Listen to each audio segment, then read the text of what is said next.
પંડિત દીનદયાળ ઉપાધ્યાય વ્યાજબી ભાવની રાશનની દુકાને આપણે ઊભા છીએ શિકારપુર ગામમાં। છેલ્લા 3 થી 4 મહિનાથી આ જ પરિસ્થિતિ છે।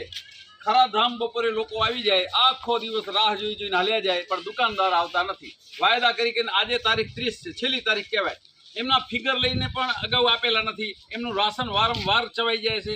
પુરવઠા તંત્ર શું કરે છે, ભચાઉ મામલતદાર સાહેબ શું કરે છે, પ્રાંત સાહેબ શું કરે છે? આજે આખા તાલુકામાં આવી પરિસ્થિતિ છે।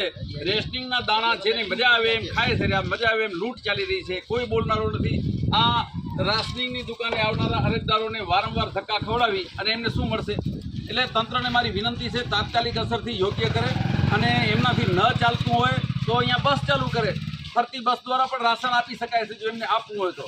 બાકી કોઈ પણ રીતે ગરીબ માણસોને જે અનાજની જરૂરિયાત છે એ પૂર્તતા કરે સરકાર। કોંગ્રેસ પાર્ટી જે ફૂડ સિક્યુરિટી બિલ આપ્યો છે એનો બિલકુલ ક્યાંય અમલ થતો નથી અને આ સરકાર ખાલી દાણા પણ પૂરા નથી પાડી શકતી। એટલે મને એમ કહેતા પણ શરમ આવે છે કે આજના ડિજિટલ યુગમાં લોકોને સમય ઉપર રાશન પણ નથી પૂરું પડાતું। એના ભાગનો એના હિસ્સાના 2 કે 5 કિલો રાશન છે એ ક્યાં જાય છે એ ખબર નથી પડતી।